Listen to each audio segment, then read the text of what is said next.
With kind of a speed bumpy start to the Bengals season, this smooth sailing now. Peter, are the Bengals peaking at a perfect time? You know, not to take it to a different lane completely, but Monday, October 31st, the Bengals get news that one of their assistant coaches tragically passes away. All right. Later that afternoon, they have to dress and go play in a football game.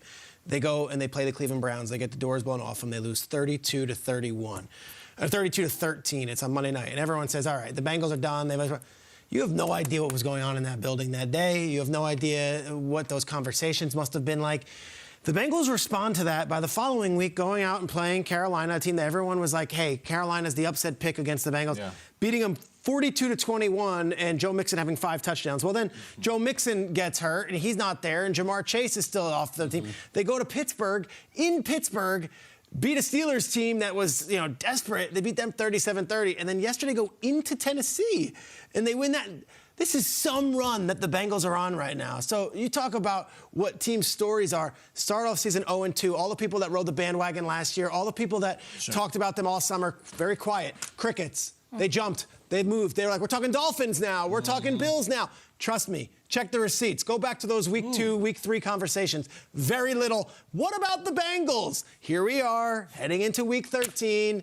What about the Bengals? They have won all these games in a row. They've overcome just incredible, unspeakable tragedy that they've had in that building. And Zach Taylor continues to find a way for these guys to win.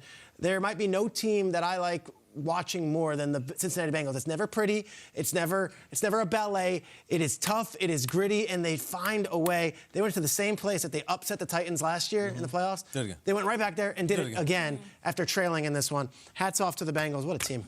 Yeah, hats off to them. They're rolling right now. And Friday, we always do our pickle picks, and I chose the Tennessee Titans over the Cincinnati Bengals. And often after the show, a few times a week, I go train at this gym, Freak Strength in New Jersey. And one of the guys there, one of the trainers, Andrew Bird, avid Cincinnati Bengals fan, he hits me up every week like, are you the guy that picked against the Bengals this week? So this week, proudly, I was like, of course, I'm rolling with my Tennessee Titans. And I was a little upset, but the Cincinnati Bengals found a way to get it done. And you just heard me in the highlight. T. Higgins, a big reason why this guy has been unbelievable for them. I said 114 yards in this game. The week before versus Steelers goes for 148 yards. Tennessee native goes back to Nashville and has himself a day. And that's been representative of the Cincinnati Bengals. You talked about Joe Mixon not being there last week, goes down with an injury after scoring multiple touchdowns. Samaje Perine was the guy who stepped up last week to put the ball in the end zone for them.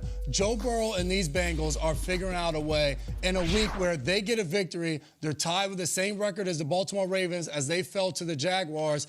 They're peaking right at the right time as we're closing in on December, and maybe the Bengals make another run. Yeah, they just listened to John Madden, that we don't think about real football mattering until Thanksgiving.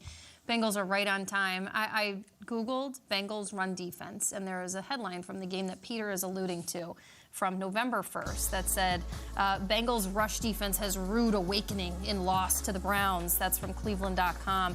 Well, guess what? Bengals run defense against the Titans to stop Derrick Henry. In fact, to hold him to 38 yards on 17 rushing attempts. Now, I know the number would have looked very different had he not fumbled that ball at the end of that touchdown run. But, wow, way to step up and against a team that rides Derrick Henry, that sets their pace offensively by Derrick Henry. Derrick Henry, when you look at his numbers, they don't blow you out of the water, but he's a convincing player. He sets the tone for the Titans, and the Bengals just decided that that is a string on the tone that they don't want to hear on a Sunday afternoon, and the Bengals just decided that that's what we're going to take away from you. We're going to make you play with your left hand, and it didn't go well for the Titans. Yeah. I hear that, and I remember we were talking a lot last week about the Niners are scary. I think the Bengals are scary in their own way, and what I mean is we all watched the game yesterday, but I think about the Chiefs, after their game, looking at the scoreboard, damn, the Bengals won. But the Bills didn't play. So the Bengals won. Can't they just go away? I don't think those AFC heavies want the Bengals around. I think they want them down, out, not in the playoff picture,